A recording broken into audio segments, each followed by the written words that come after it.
Hi, Tam here. Let me tell you a story.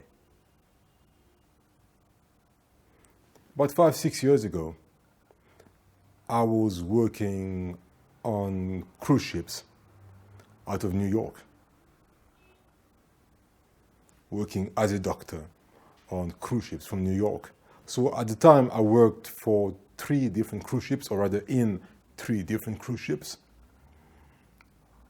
all having their home port in New York, right? So the home port was Manhattan, Pier 88. So it's good. And so on the first ship out of New York, we were doing the New York, Boston, Portland, and then Canada, St. John, Halifax, and then back to New York, you know. So that was the first ship. The other run was New York going south. So New York, sometimes Norfolk, and then continuing down to the Caribbean. The Western Caribbean, West Indies, St. Kitts, you know, St. Lucia and other islands, you know. That was very nice, you know. And then the third run was New York, still going to the Caribbean, St. Thomas, San Juan, Puerto Rico, you know, and then some other islands that I've forgotten, you know. Not that they are not important, but it's just that, you know, it's so many years ago, I can't remember all the ports we were doing. So anyway, on my second ship out of New York, this is what happened to me. So on this particular occasion, I arrived in New York, then boarded the ship at Pier 88. The pier itself is pretty unimpressive, but the location of the pier is good. It's Manhattan Midtown. It's very central. It's close to Times Square. It's close to the Rocks. It's close to Central Park. It was just, you know, a nicely located pier. So I went on board, and then, you know, the first 2 weeks on board didn't really go out, right? Because, you know, when you're a new doctor on board a cruise ship, you know, at the beginning, there's a lot of stuff that's been handed over to you by the previous doctor, all right? So my hands were full. So after the 2 weeks, as the ship arrived in St. Thomas one day, I decided to take a break and go off the ship, right? So the ship arrived in St. Thomas in the morning, 6 o'clock, 7 o'clock. And, you know, after my morning clinic, I decided to leave the ship. Put on something casual, right? T-shirts and shorts or pants or something, you know, sneakers, and off I went. So I left the gangway, and I started, as I left the gangway, I started walking, you know, out of the port. So I walked for just about a minute.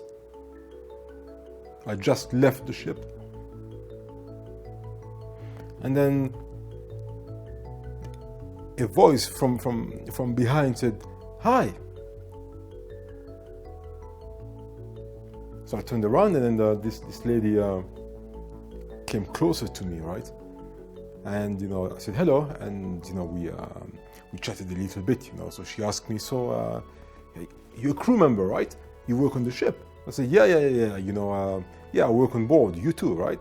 So yeah, you know. So I mean, it's easy to spot crew members because, you know, our lanyard are different, you know, we've got our pictures on our IDs and stuff, you know. So yeah, we were just chatting there, and then she asked me some questions, and she asked me, "So what do you do on board?" I said, "Oh, well, I'm the new doctor on the ship."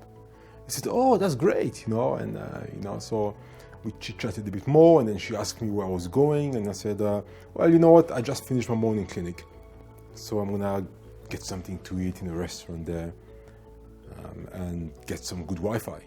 And, you know, she replied, "Yeah, me too, you know, I mean, yeah, I wanna get some Wi-Fi and then go back on board." So I said, "Okay." So as we were walking, she asked me, "Where are you gonna get the Wi-Fi? And which restaurant are you going to?"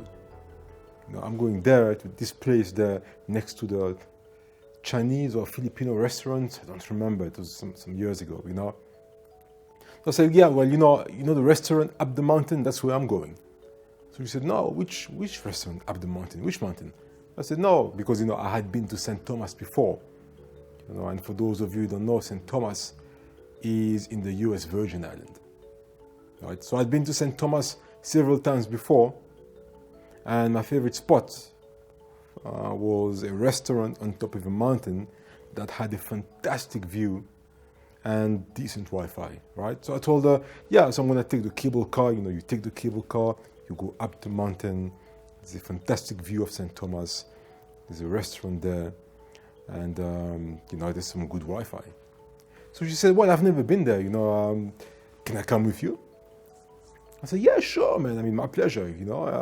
Let's go. So we continued walking, and we arrived at the cable car. From there, we took the cable car up, and as expected, the view was amazing. So she was very excited, and she said, wow, that's great here. I mean, look at the view. And, she took some pictures with her phone, and, she was really excited. And then we sat down in a restaurant there, table for two, and we ordered food, right? So now we continue chit-chatting and doing Wi-Fi at the same time. To be honest with you, I'm the one who was using the Wi-Fi. I brought my laptop there, so I was doing some work, downloading some stuff that I couldn't download on the ship because the Wi-Fi is so slow. And she wasn't actually doing any Wi-Fi. She was busy talking to me and eating her food, right? But she was good company. It was really nice, So by the way, how did she look? 5'6", slim, very blonde hair that were just below the shoulders, right? She looked in great shape, and she was pretty as well. So we chit-chatting there for about, I would say, 2 hours, and we laughing and talk about everything and nothing. And she's telling me stories about her life on the ship, and her likes and dislikes and stuff like that. And then after about 2 hours of chit-chatting and laughing and and everything, I told her, look, I have to go back on board now because I'm gonna start my morning clinic soon, and I just need to get ready and stuff, So I'm gonna leave you here, please. I mean, it was great talking to you, carrying the Wi-Fi. I'll pay for the food, and that was it. So she said, yeah, I think I'm done actually as well, I'm done with the Wi-Fi stuff. I'm going back on board as well. I'll have to start work again soon, So let's go. I said, okay, right, let's go then. So I paid the bill, and then we left, to the cable car down again, and then started walking together towards the ship. Then we arrived at the ship, at the gangway, and there was a bit of an awkward moment there because we arrived at the gangway, walked the gangway into the ship, and then security is there, so they scan your bags and stuff, But then when I picked up my bag and she picked up her bag and stuff, there was a little bit of an awkward moment where it was time to say goodbye, and it was awkward in the sense that, we looked at each other, and I felt that maybe she felt that I should just hug her goodbye. But then I wasn't sure if I should just hug her or give her a handshake, or, I didn't know. So there was like a pause for some few seconds. And then I said, I'll be going then. See you around. And she said, oh, when? I said, no, we're both on the same ship, so we're going to see each other around soon, I'm sure. And he said, well, you've been on board for 3 weeks, you said, right? And I've never seen you before, so I might not see you again. So I said, yeah, you're right, look, what are you doing tonight? So she said, no, nothing special, actually, I said, well, after work, I'm going to go to crew bar, and maybe we could meet there, and, spend some time together there, have a drink, stuff, right? I said, yeah, that, I'd love that very much. That should be great, And that was it. So I left. I went my way. She went another way. So went back to the clinic. Went back to my room, had a shower, dressed up again with my officer's uniform, and then started the clinic again, right? Finished my clinic at 6 p.m. And then after that, went to the gym. And then after gymming, got something to eat. And then I told her that, I'd be in the crew bar around 11 o'clock because she was finishing about 11, or just before 11. So we were going to meet at 11, right? But unfortunately, at about 9 o'clock, or between 9 and 10 o'clock, I had an emergency, right? So I had to stay in the medical center with a patient that wasn't critical, but it was an urgent case, So I stayed with my patient until about midnight. And then after that, there was some paperwork to do and all that stuff. And before you know it, it's practically 1 o'clock in the morning. And then, I just went to sleep, And then the following day, I did my clinic again regularly and all that stuff. And I never really thought about meeting that lady in the crew bar because it wasn't like a date. It's something we said, like, what are you doing tonight? Well, nothing special. Well, are you going to be in the crew bar? Well, I'll also be in the crew bar. So we're going to meet there and, we'll have a drink together. But it wasn't like a set date. It was just like a casual thing, right? You'll be there, I'll be there, and, we'll meet, right? So I forgot about that. And then for the rest of the cruise, actually, it was quite busy. So I didn't see her for another 5 days. And then, actually, I had completely forgotten about her. But then on the 5th day, she walked into the medical center.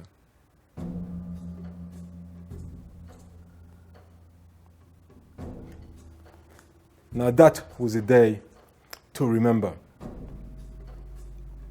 So she walked in the medical center. As I remember, it was a sea day, meaning the ship was at sea. It was a busy morning. I was doing my clinic. And then she just walked into the medical center. There were crew members waiting. There were passengers, guests waiting. It was busy, And she just walked in. And the medical center setup on that ship was that, when you walk in there, actually on every ship, there is a reception area. So you go to the nurse at the reception, or on some ships, if there is a receptionist, you speak to the receptionist, whoever is in attendance at reception, right? So you speak to them, and then you tell them what's the problem, right? And then they help you out. If you just need some over-the-counter medication, then they will give it to you. If you need a nurse to attend to you, then a nurse will attend to you, take your vital signs, and if it's nothing serious, then the nurse will just provide treatment and send you back on your way, or maybe even book you off maybe for a day if you're not feeling well, if it's just a question of the common cold or something like that, And then if it's something that needs a doctor or a doctor's opinion or doctor's treatment, or if the patient is asking to see the doctor, then they ask them to take a seat, and then they're waiting for their turn, and then they will see the doctor on that ship, yours truly, right? But what she did is she just walked in the direction of my consulting room, and then the nurse that was there, a very experienced nurse with many years of experience, actually, both on land and at sea, and the nurse in charge, for that matter, the lead nurse, stopped her and said, "Excuse me, lady, where are you going?" I said, "No, I just want to see the doctor." I said, "No, but look, all these patients are also waiting. Please come this way." So what's the problem? So she says, yeah, I just need to speak to the doctor. He's my friend. He said, yeah, but look, what's the problem?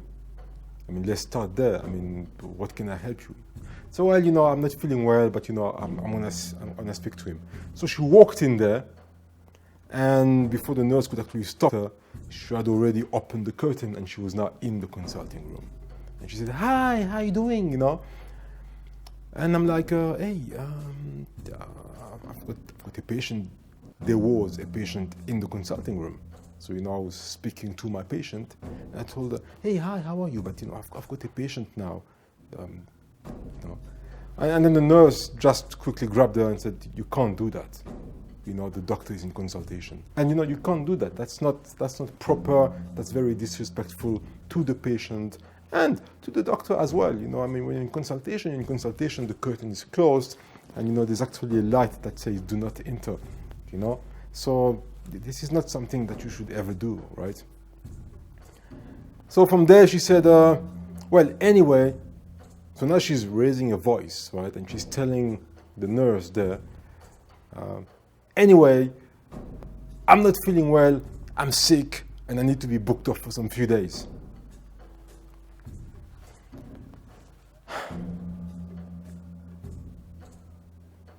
That was a big problem, actually. She tells the nurse, the lead nurse for that matter, with a smile and looking otherwise completely healthy, perfectly healthy, that, I'm not feeling well and I need to be booked off for some few days. And then the nurse said, "But you don't even look sick. I mean, what's the problem? What sorts of symptoms do you have? How are you not feeling well?" So she says, "I'm sick. And just so that you understand what I'm going to say next, on cruise ships, right, there are strict protocols when there is a suspicion of norovirus or any other gastroenteral virus, because one thing that the cruise ship industry is trying to do is minimize the risk of a potential norovirus outbreak or any gastrointestinal viral outbreak, or bacterial for that matter,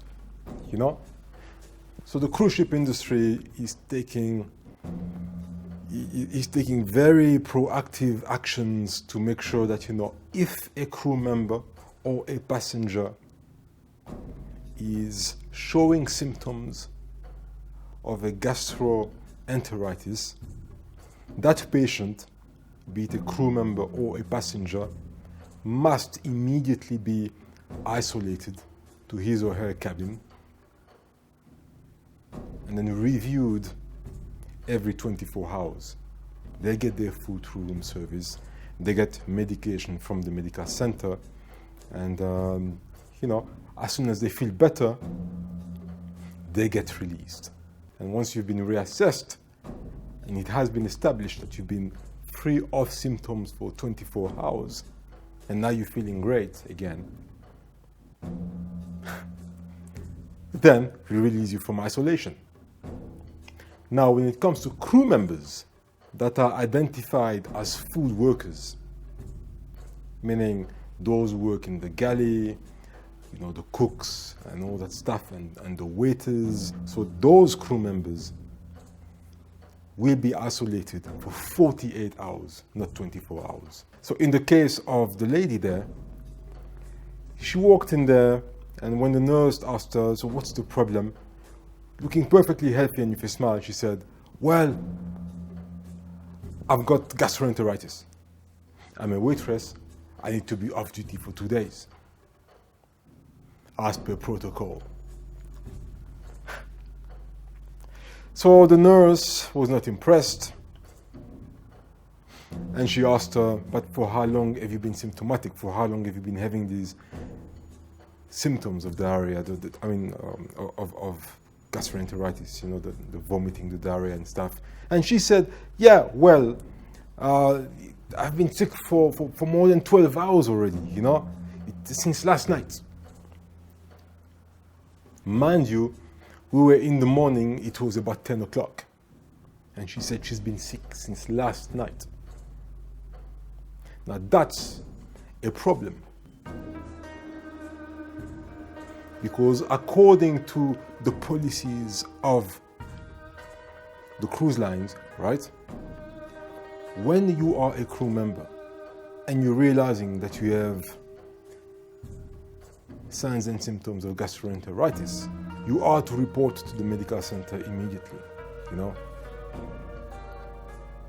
Or at the very least, if it's at night and you are on duty, right? You are to abandon your duties. Well, not abandon, but you know, speak to your supervisor, tell them that you're not feeling well, and then go back to your cabin, you know? Of course, if it's something urgent, call the medical center, the nurse will be there to assist you. But the bottom line is you're not supposed to be at work having diarrhea. That's common sense. I think it's the same everywhere in the world, whether on the ship or on land. You cannot be the cook preparing food while you have fulminating diarrhea. I mean, I don't want the guys preparing my food to have diarrhea. I mean, you understand. I mean, these are just the rules and regulations of the ship. So this woman being a waitress, now saying that she's been having symptoms of gastrointestinal disease since last night. And then she's saying that at 10 o'clock, having gone to work in the morning at 6:30, it's a problem. It's a problem. So she realizes that she's made a mistake, that she's blundered here. But she can't walk her lie back. The lead nurse, totally unimpressed by this BS, calls not the lady's direct supervisor, not the supervisor's supervisor, but the maitre d' himself. So the maitre d' now comes to the medical center furious because he knows now that this is gonna come back to him, because she says that she was never informed about this procedure, this policy, this protocol, right? Of course she was told. Of course she knew. I mean, you know, the cruise line industry is very, very aggressive with this prevention of spread of gastrointestinal disease. So she was told, you know, as every crew member is told. But she was lying. And now in her lie, having buried herself, she was now taking down the maitre d' with her. So the maitre d' was not going to have that. So he was shouting at her there. He was quite upset. And he told her right there that, you know what, I'm going to give you a negative performance for this. All right. The lady started crying. The maitre d' left. The nurse told her to go back to her cabin and she was going to be isolated for 2 days. As per protocol, room service was going to be provided. And basically that was it, you know. I was in the consulting room, and even with the door closed, both my patient and I could hear everything. You know, it was quite dramatic, some commotion, some fracas, some disturbance, you know, that lasted for about 10 minutes. So at night, I get a phone call.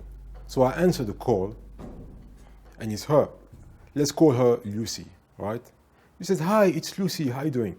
I said, "No, I'm all right. I mean, how are you doing?" I mean, that's the question, right? He says, "You know, I mean, I don't know what to do. They've given me a negative performance. You know, I was just trying to get some time off. And now, you know, they've isolated me and, you know, can you correct this negative performance issue? Can you speak to the maitre d'? You know, to be honest with you, I just wanted to spend some time with you. And you're so busy, you know, you never went to the crew bar the other day.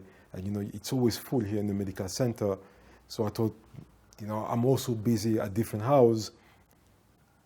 Me being booked off for 2 days now, you know, we could spend some time together and get to know each other better." I was surprised to hear that. And my thought at the time was, this woman is not well. I mean, dude, I'm the doctor on the ship, the head of the unit, and you calling me, I mean, I didn't tell her that, but that's what I thought. You calling me to tell me that you've been lying about your clinical condition to get some time off, to spend that time off with me. I mean, this is wrong at so many levels, right? I mean, I am the head of the medical operations on the ship. You can't tell me that. This is fraud. This is a dismissive action. This is wrong at every level, man. So I did tell her that no, but what you did is wrong. I mean, you see now the ramifications of your actions are gonna go far beyond yourself. But you are now implicating the maitre, the food operation, management, the medical center, myself, the lead nurse, the U.S. Coast Guards. When they inspect the ship, are gonna might pick up this time delay. You said you were sick last night. You went back to work. The entire morning. From 6 until 10. I mean, this is not good. You are not supposed to do that. We don't really know each other. I mean, you can't tell me that. This is not correct, right?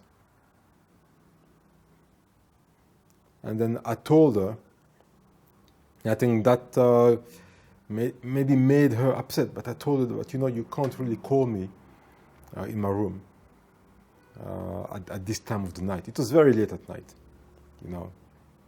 And then that was it, I mean, I stayed polite. And then I dropped the conversation. And I never heard of her again until 2 weeks later.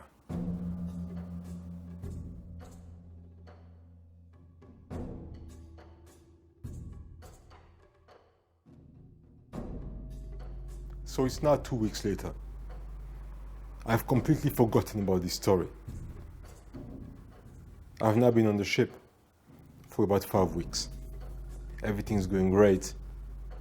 Life goes on. And on that particular day, in the morning, during my morning clinic, so it's between the hours of 8 o'clock and 11 o'clock. All right, so in my morning clinic, I get a phone call directly from the office phone.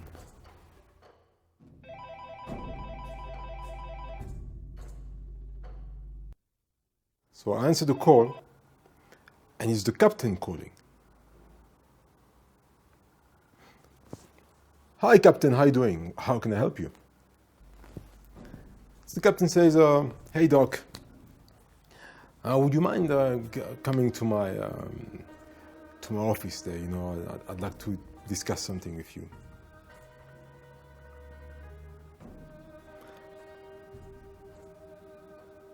At the time, I was with a patient. So I'm telling the captain, yeah, no problem, I'm just in consultation now. And as soon as I'm done, I'm gonna come up. I don't know why I'm holding the phone like this, because the phone is like that. So I'm finishing up with my patient there, and I was at the end of the consultation anyway, So as I arrive at the captain's office, at the door, I see the chief security officer, who's a friend, but on that day, he had this very serious look on his face. Very serious look. I said, hey, hi, how are you? He just looked at me there. The staff captain is there as well. A very serious look on his face. I walked into the office. The captain looks at me. Hi, doctor, please have a seat. Very serious look on his face. So anyway, I'm sitting there, and I can see that, everybody's very, very serious. It's like somebody died on board. So I'm thinking, in my mind, I really hope that it's not bad news from home, man. That's what I was thinking about.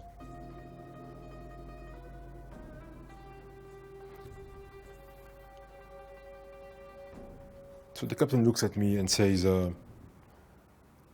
Doc, there has been, or there is, serious allegations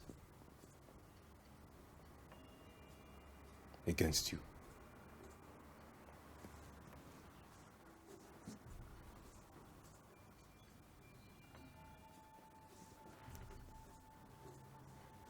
Looking at the staff captain, looking at chief security is at the door.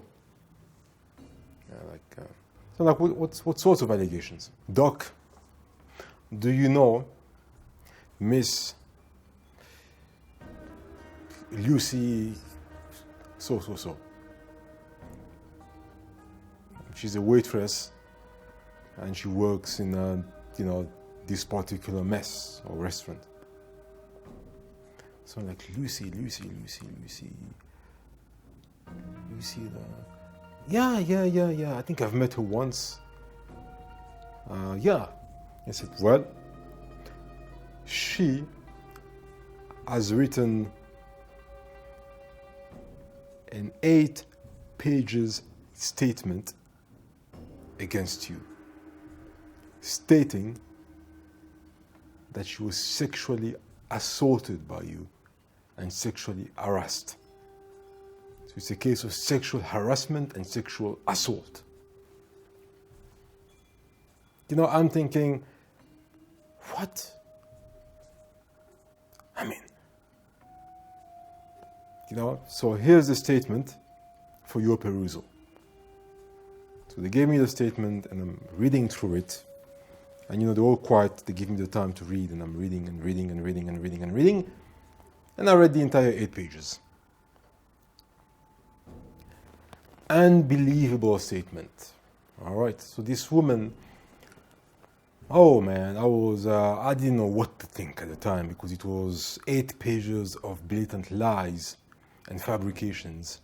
And basically, in a nutshell, this lady had made a statement, accusations, very serious accusations against me, accusing me of harassment and sexual assault. And basically what she said is that some few weeks ago, she was minding her own business while the ship was docked in the island of St. Thomas. And she went to the St. Thomas restaurant up the mountain using the cable car, as she was just planning to get some good Wi-Fi and some food to eat. While she was there, she saw the ship doctor, me. The ship doctor saw her, approached her, and asked if we could join her for lunch. She was uneasy about it, quite uncomfortable. But the doctor was very insistent, so she agreed. And so the doctor sat next to her. From there, the doctor kept on making sexual advances to her. And although she made it clear that she was not interested, it kept pushing and pushing and pushing, making her on the brink of crying. Later on, the doctor then grabbed her while she was still seated, at the table of the restaurant. So he grabbed her by the waist, made some lewd jokes, grabbed her by the neck, tried to kiss her. And then she was wearing some very tight shorts. And with his hand, grabbed her thighs. At that point, she was not crying, but she froze She was paralyzed. She was having palpitations. She did not know what to do. The doctor just laughed. And then, what did she say at the end? At the end, she said she just left and ran away crying. She waited for 2 weeks before coming up with the story because she was traumatized. And she's been traumatized every day since the incident. Post-traumatic stress disorder. Right? So I read the entire thing, 8 pages there, and I was shocked. Shocked. It was the first time in my life that I was being accused of sexual assault, man. I couldn't believe it.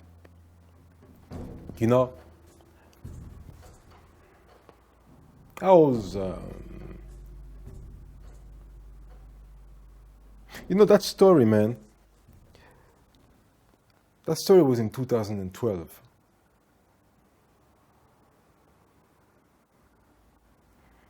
And up to now, whenever I see stories in the news, right? Stories about a woman in particular, accusing a man. Whenever I see things like that, I am always very careful because I'm thinking they could be lying.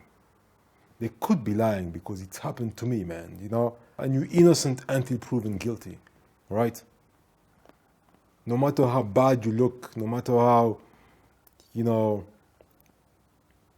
matter how unpleasant you are as a human being. If somebody makes accusations of that caliber against you, it has to be proven. There must be witnesses. Now, even if 1 or 2 witnesses, they could still be lying. I mean, it's completely possible that, your witnesses are your friends and they could be all in on it. But the point is you are innocent until proven guilty. Because of that story that happened to me, I've learned the hard way that, I don't judge people and let the courts of the land judge. Let lawyers argue the case, and then hopefully the truth will come out.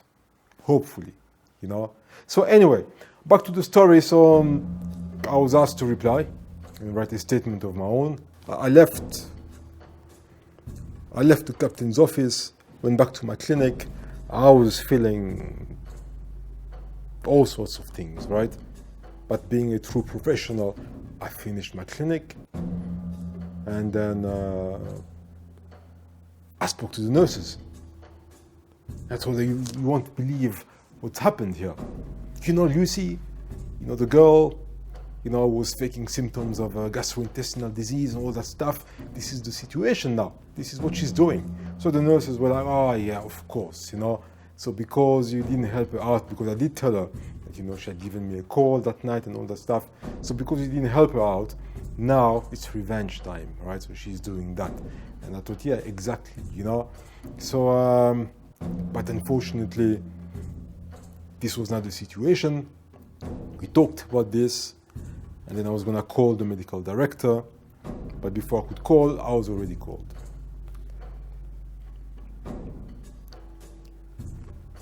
Thank God, the medical director,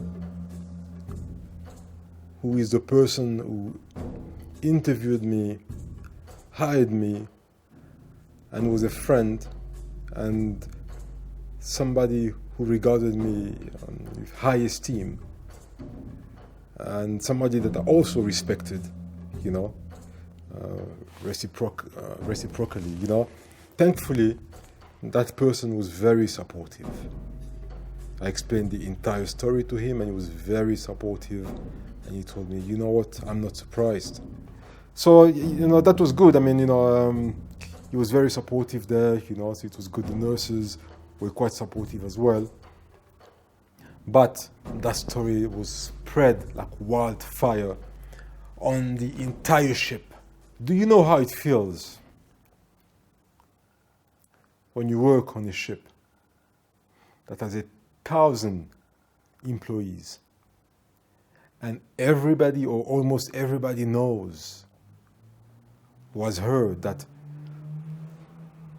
the ship doctor, the only doctor on board, has sexually assaulted a waitress?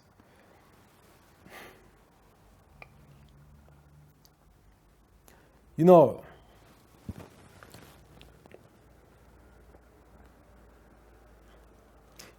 you feel angry. You feel like you want to leave, quit. But then you know that if you do that, then that will be regarded not as frustration because you've been wrongfully accused, but guilt. And you're running away. So you know that you have to stick around, to stay and be strong, you know. And I told the story to my closest friends on board, and they were very supportive. And you know, people who know me, they know that it's impossible for me to do that. Impossible, right? Me forcing myself on a woman, kissing her in public, all that stuff. They know it's impossible for me to do that, you know, because they know me. And they know that I've got integrity, that I'm a gentleman, you know, that, you know, I respect myself and I respect others. So I had the support of my friends, the support of my medical director, you know. The captain, I remember, was a good man. Said, you know what, for the past few weeks that I've known you, you're a correct individual, you know. I really like you. But I don't know if you did these things or not. Fair enough. I mean, you don't really know me. We arrived in New York that morning there, and the police did come on the ship. And I'm assuming they interviewed the lady, right? So they did come on board. They interviewed the lady there. They took her statement or whatever, you know. And they never asked to speak with me. And then as I was leaving the ship, as I was leaving the gangway, the police, I remember, were there speaking with CBP. There were 2 CBP officers, right? So I walked down the gangway. I was wearing jeans and, you know, I think a golf shirt or something, with a t-shirt, yeah. And then they looked at me and they said, how are you doing, sir? I said, fine, and yourself? They say, are you the ship doctor? So yes, I am the ship doctor indeed, you know. And I said, what are you up to today in New York? I said, well, you know, there's an exhibition there that, you know, I heard about that, so I'm gonna have a look, and then maybe buy some few things, you know, and do a bit of Wi-Fi and come back on board. And then they said, oh, well, that sounds great, you know. Well, enjoy your day then, you know. And then I left. And they were smiling, and I smiled, and that was it, you know. They were not interested because it was all BS, man, you know. Now, also, the reason why this whole thing was dismissed was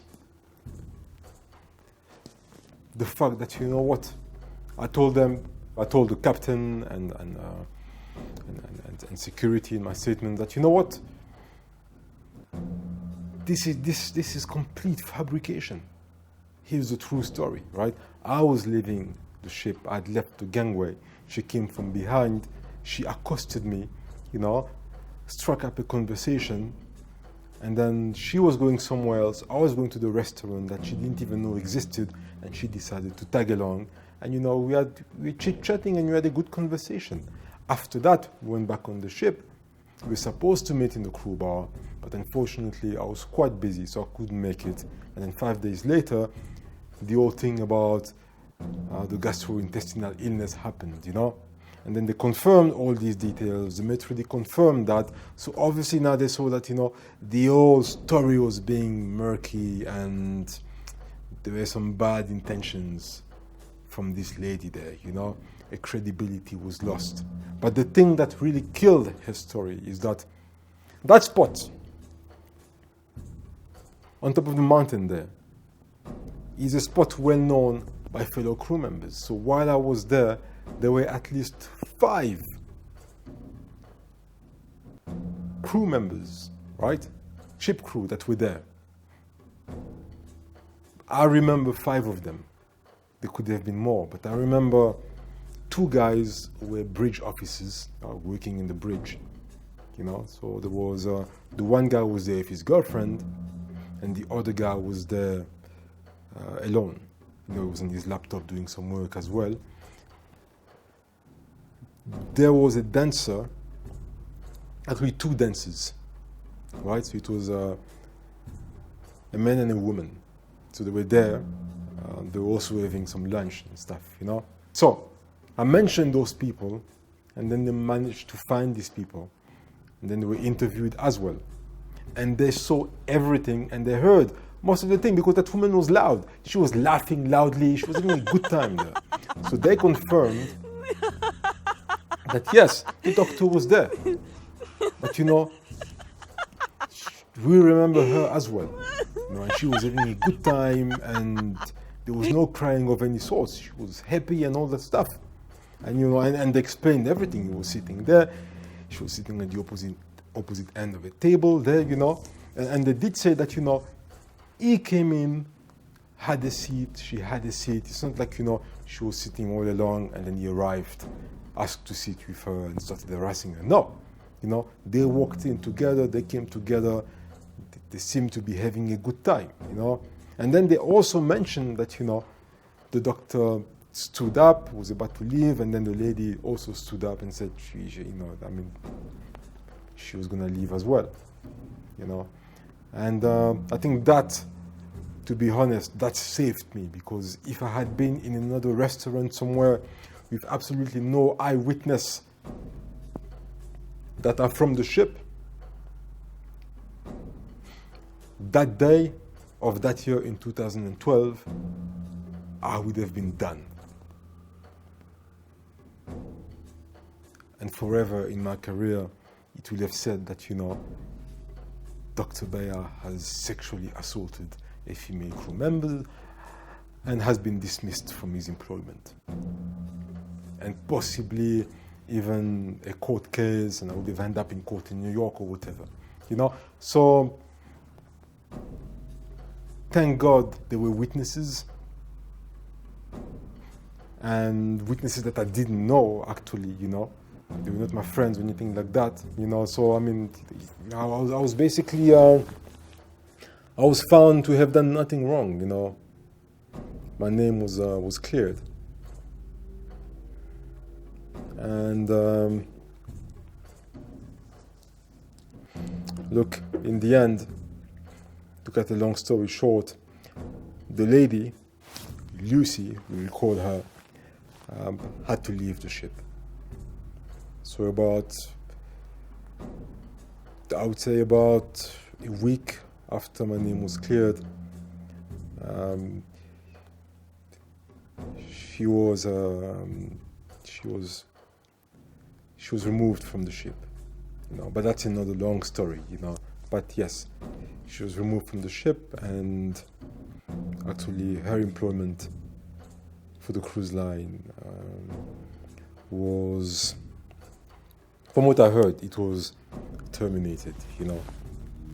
Yeah. The reason I'm telling you this story as well is because, you know, we have to be very careful with allegations of harassment, whether male to female or it doesn't matter what sex it is, but, you know, we have to be careful. It's very easy to destroy somebody's career by making some false allegations, you know. Perhaps I was also lucky because it was 2012, and well, if she had taken to social media to expose me and all that stuff, the outcome might have been a different story, you know. Maybe I would have been dismissed from my employment, you know, and shamed and all that stuff, and the kangaroo court, the social medias would have destroyed me, you know. So, you know, in that sense, perhaps I was also lucky, you know.